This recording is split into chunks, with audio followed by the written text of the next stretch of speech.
Hi and welcome back. Today we're going to be talking with my longtime friend and fashion designer, Jenny Lai.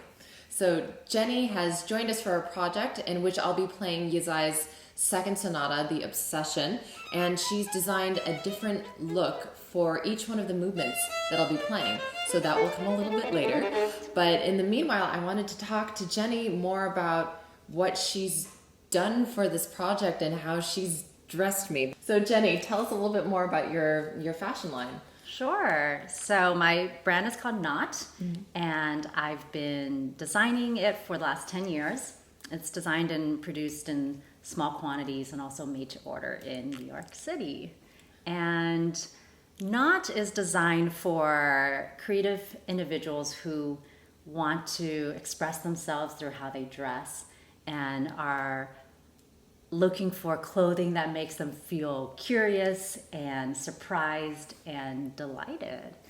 I would describe the style as having very architectural lines and asymmetric cuts, and is really playful. I think, playful is really the core mission of the brand. I want to make that experience of dressing be very intimately fun and not just the communication that you have with the outer world.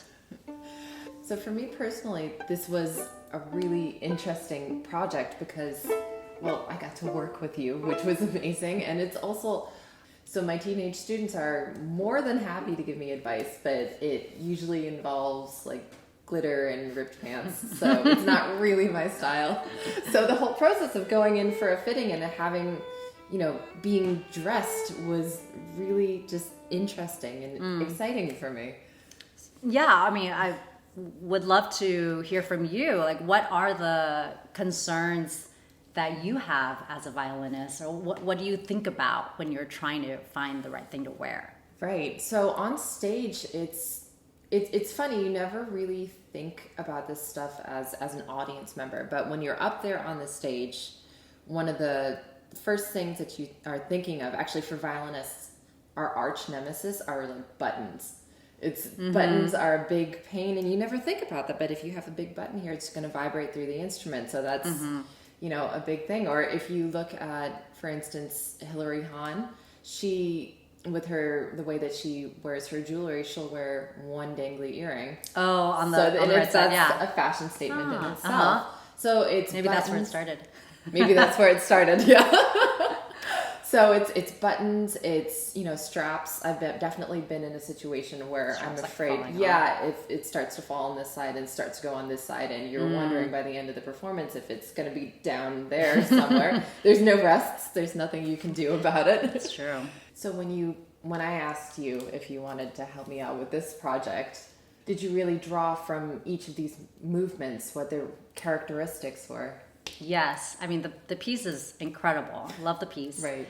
So I would say that I started, I think what was really fun about this is that we were going to shoot each movement separately. So could actually choose a different outfit for each movement, which you can't as easily do when you're performing live, right? So I started by listening to the piece and writing down my impressions of just descriptive words and also feelings that I was getting from each movement.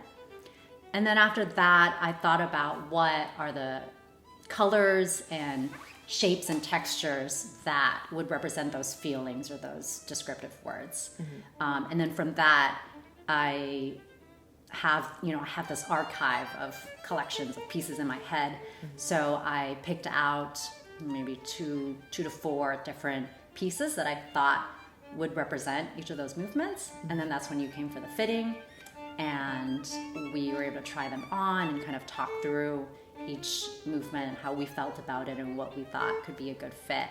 And the fitting process is very, very insightful for me because we can actually see how it looks on, see how it functions. Right.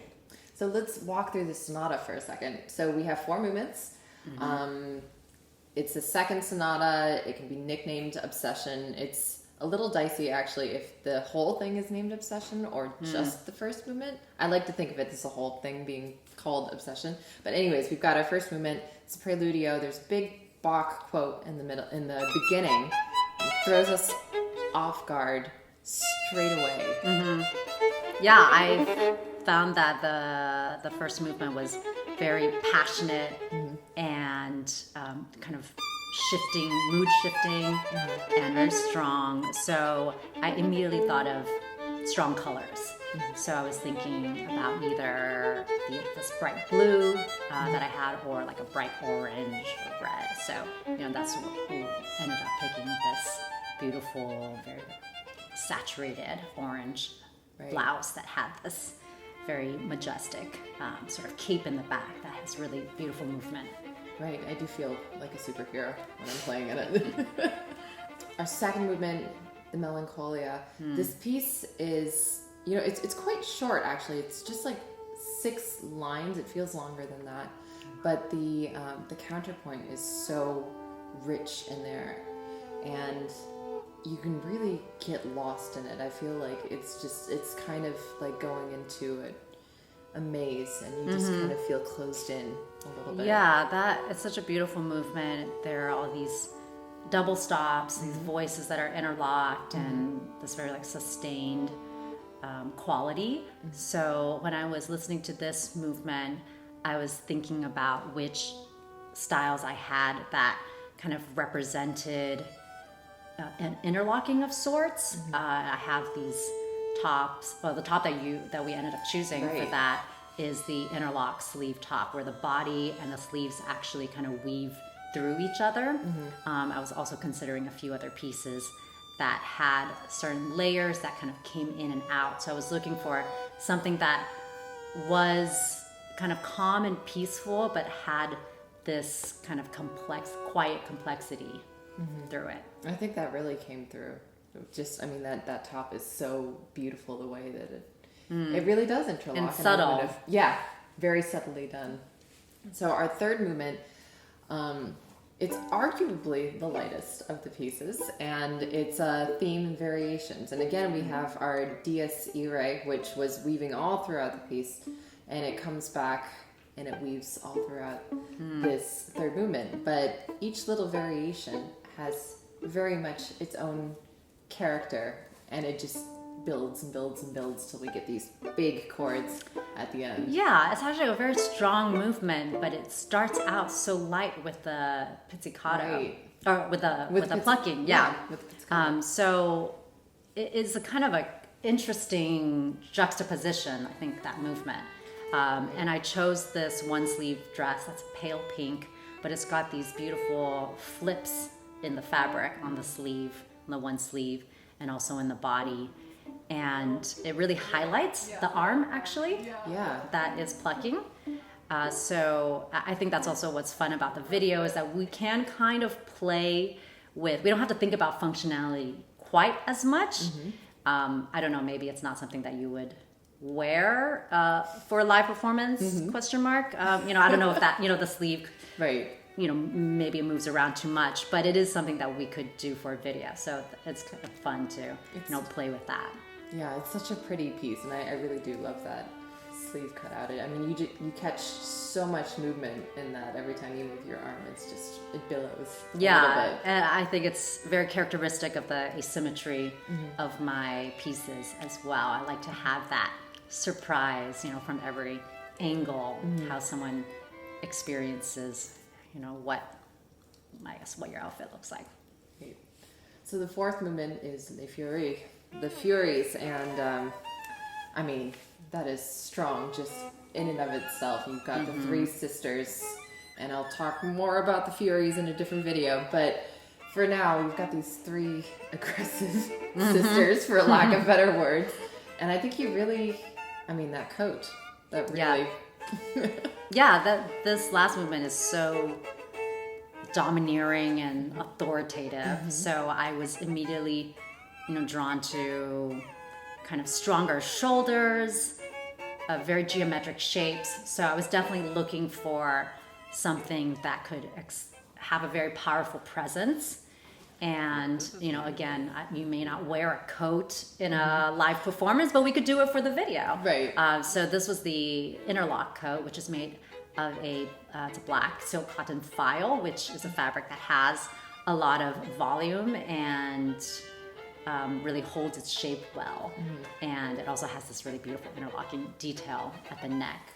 And I think you'll also see from the video, the way we shot it, I tried to have this, there's a bit of a darker tone and have a strong light on you as the performer and on the garment. So, you know, I hope that comes out well. Yeah, big, bold strokes with that. So, I'm a performer. I want to wear your clothes. Where do I go? Where do I purchase them? So you can find the online shop at notalign.com. And if you're in New York City, you can also, and want a personalized fitting, you can also make an appointment to come to the studio, which is located right next to Lincoln Center. And I highly suggest you all go and do that. So thank you all so much for watching and listening. Jenny's information and website will be below, as are our information.